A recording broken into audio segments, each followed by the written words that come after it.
Foi noticiado em alguns veículos de comunicação que assim os cientistas descobriram, por meio de imagens via satélite, a existência de algumas estruturas grandes abaixo na Antártida.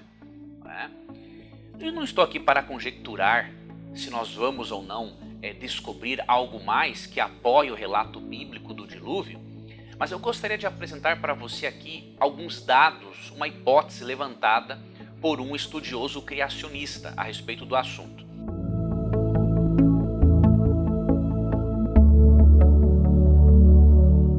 Mas antes, deixa eu mostrar para você que era perfeitamente viável que antes pessoas tivessem morado na região que hoje reconhecemos ser Antártida, ok? Você sabe que no princípio é bem provável que o planeta tenha sido, diríamos, um continente só. Isso é chamado de Rodínia. E há criacionistas que veem em Gênesis 1:9 a base, inclusive, para isso. Aqui diz assim: juntem-se as águas que estão debaixo do céu num só lugar, para que apareça uma parte seca, e assim aconteceu. Deus chamou a parte seca de terra e as águas de mares. Então foi após o dilúvio, não é? Aquela catástrofe mundial que rompeu-se a crosta terrestre, não é? E começou a expandirem-se, diríamos assim, os continentes. É possível, portanto, que pessoas tenham vivido na região da Antártida. E, de acordo com este livro aqui, criacionista, de Roberto César de Azevedo, esse livro intitulado A Origem Superior das Espécies, ele levanta a hipótese, veja, ele não está aqui dizendo que é assim, nem comprovando que é assim, ele analisa dados e levanta hipóteses, como todo estudioso faz, com humildade. Ele levanta a hipótese de que possam ser encontrados no futuro fósseis de homens gigantes, assim como existem fósseis de animais pré-históricos.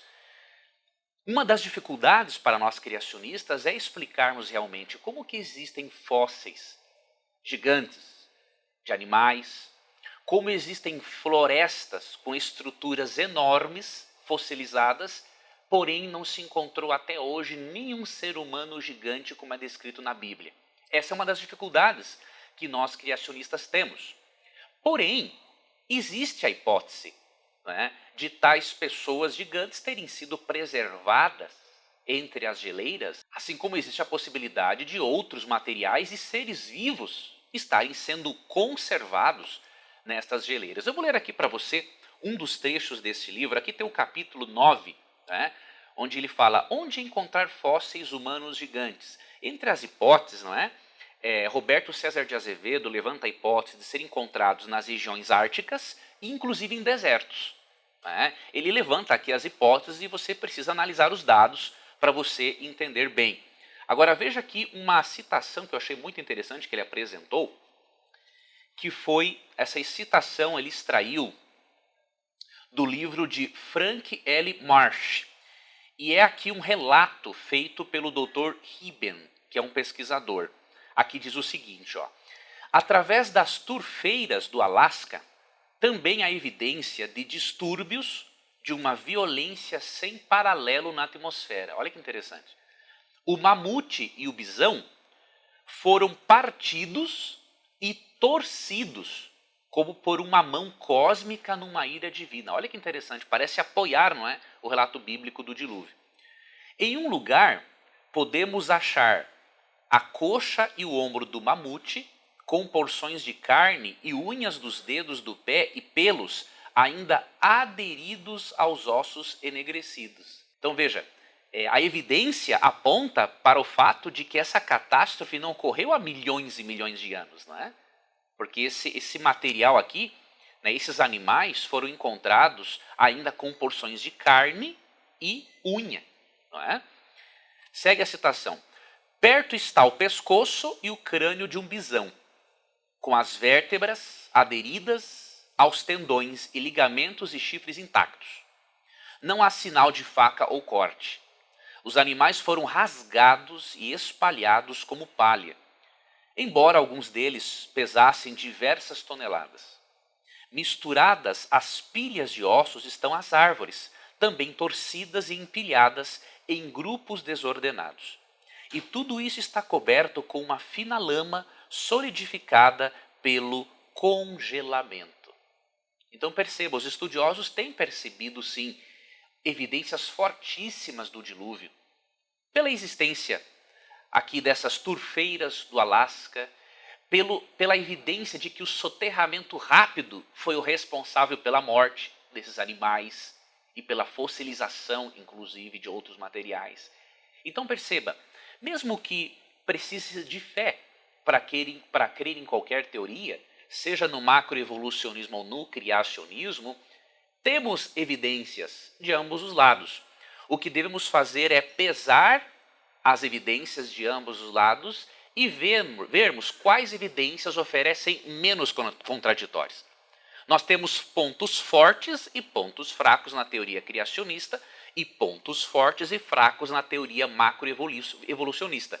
Agora eu posso lhe garantir, pelos estudos que eu tenho feito e pelas pessoas com quem eu tenho conversado e que são especialistas na área, existem menos contraditórios, bem menos contraditórios na teoria criacionista ou do designer inteligente do que na teoria macroevolucionista, tá bom? E eu quero te dar um conselho agora como um jornalista. Eu fiz uma pós-graduação há vários anos atrás em jornalismo científico e uma coisa que eu aprendi, entre outras coisas, que a ciência ela precisa divulgar ciência e tecnologia para democratizar o saber.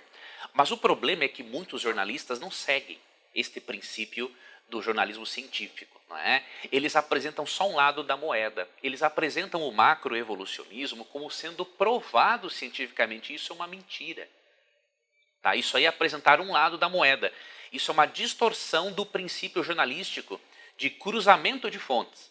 Então, se no Brasil existisse um jornalismo científico sério na grande parte dos veículos de comunicação, nós teríamos o quê?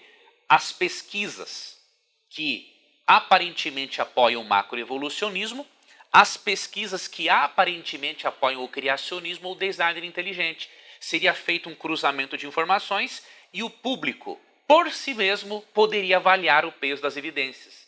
Mas como no Brasil o jornalismo, a prática jornalística não é séria, ela é tendenciosa, então muitas vezes você vê num veículo um macroevolucionismo sendo apresentado como verdade absoluta, sendo que não o é. Você vê que cientistas macroevolucionistas são muitas vezes convidados para entrevistas e os criacionistas são deixados de lado, ou os adeptos do designer inteligente. Então eu lhe recomendo, leia.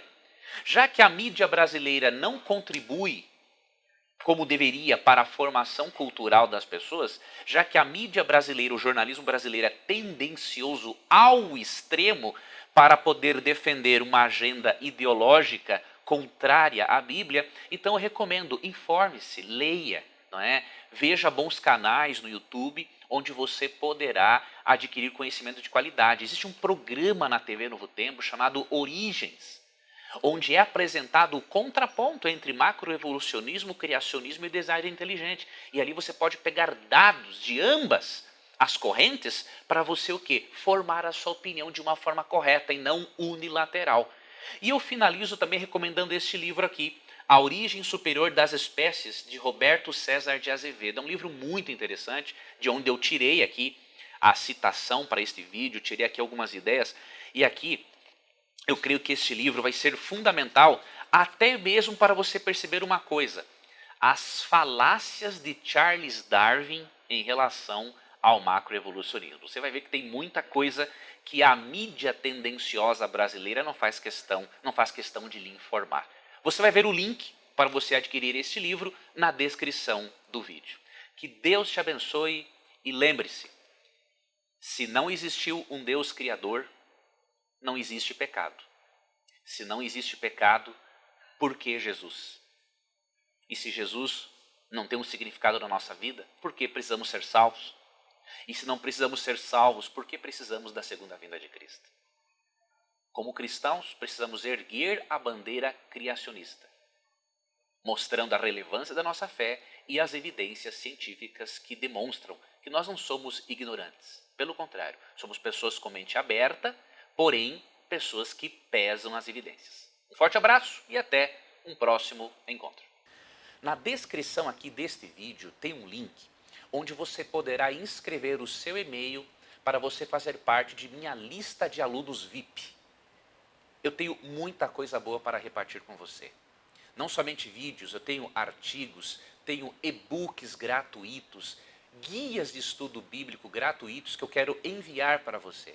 Então, se você quiser fazer parte dessa lista, se inscreva agora mesmo, clique aqui no link abaixo, se inscreva no formulário, coloque o seu e-mail, vai ser uma honra para mim poder compartilhar com você muito daquilo que eu tenho aprendido e muito daquilo que Deus tem me ensinado na minha caminhada cristã. Obrigado.